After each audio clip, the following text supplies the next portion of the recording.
Hey everybody, it's Paul Lake here with another physics problem solved, and this is the channel where I work homework physics problems for high school and college freshman physics, and that I get from my tutoring clients. And so one of my tutoring clients brought me this problem, and I'm going to make a video about it right now. I'm going to explain everything and all the way to the answer, complete explanation, so it'll be a good example for you. If this is a helpful video to you, please give it a like and maybe a comment or something. I could use a little inspiration with that. So anyway, what do you need to know before you can solve this particular problem? Well, we're going to actually use a free body diagram. This is a static equilibrium problem involving, static electricity. So anyway, we're going to draw a free body diagram. The object is going to be in equilibrium, and you need to know Coulomb's law. So if none of this sounds familiar to you, you probably should go get some help with this stuff before you move on. Also, I suggest that after I read the problem, pause the video and try to solve it yourself. Okay, so here's what we've got. We've got a small sphere of mass m, and here it is, and a charge plus q is constrained to move vertically in an insulated cylinder. So this means it can only move up and down. Okay, that's just holding this thing up. At the bottom of the cylinder is a point charge, positive q. At what height above the bottom of the cylinder will the small sphere of mass m be in equilibrium? Now, this is kind of an interesting problem in that there are no numbers, there are no measurements or anything given here. Everything here is in terms of the variables that we use. And I know a lot of you don't like problems like this. I know my students didn't. They wanted stuff with numbers and they could punch into a calculator. But I'm here to tell you that these kind of problems are great because you don't need a calculator. You're deriving an expression. And this is what most physicists do in more advanced courses, and so it's good to get used to it. And this is a fairly straightforward problem. So pause the video now, try to solve it yourself, and then unpause it when you're ready to go. Let's write down what we have, what's given. Now, if this was in the book, I'm actually going to rewrite. I'm going to draw this. I'm going to try to show you good problem-solving technique. So when I read this problem on a computer screen or in a textbook or something like that, I'm going to do this on my own paper in a notebook or something like that. I'm going to say given, and then I'm going to actually redraw the problem. So here's my little positive point charge down here, and here's my mass, and m, and it has a charge of plus q. And it's in static equilibrium here. And we want to know at what height, and they call it H, capital H, at what height will this thing be in static equilibrium? And what you have to know is you have to use these variables and other constants of nature that are very commonly known. And so you want to derive an expression in terms of M and Q and big Q and maybe G or the electric constant or things like that. So let's get started. This is what's given. And what are we trying to find? Okay, now write it out, right? Okay, with H such that M is in equilibrium. Now, of course, you need to know what equilibrium means. It means an object has no net force acting on it. It's not accelerating, and in this case, it's not only not accelerating, but it's motionless as well.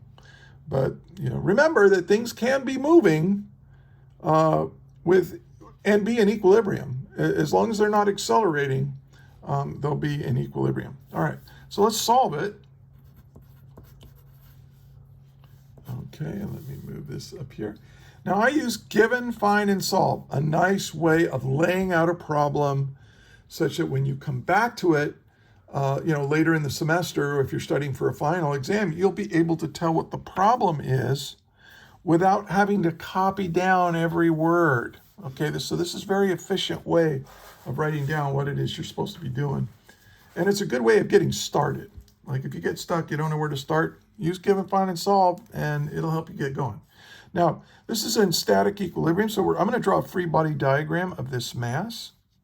And if you recall, in a free body diagram, we draw the object. Sometimes we draw it as a dot. And what forces are acting on it? Well, gravity is pulling it down, right? So you have mg. That's the mass times the gravitational field strength. If you're on the Earth's surface, which you probably are, it's 9.81 meters per second squared. And then pushing it up, look, this has a positive charge, and this has a positive charge. And we know that positive charges repel, right? There's a repulsive electric force pushing up on this little mass. And I'm going to call that F sub E for electric force. Okay.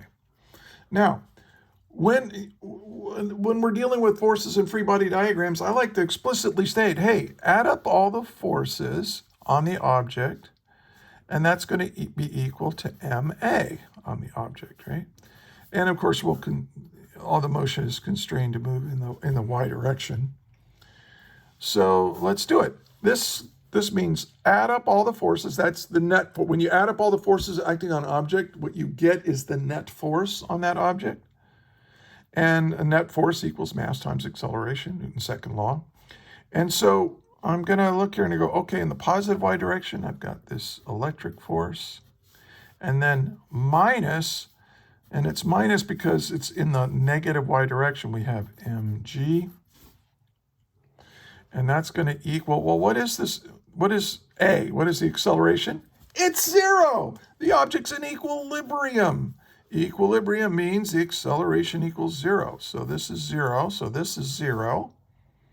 And that just means, hey, the electric force is going to be equal to mg. Well, how does this help me? Well, I can figure out what this electric force is. This electric force is the repulsive force between 2 point charges. You just treat this like a point charge right up here. Okay, so we can say that the electric force is equal to the electric constant times this charge, Q, times this charge, divided by the distance between them squared. Well, the distance between them is h, and that's what we're trying to find. Woohoo!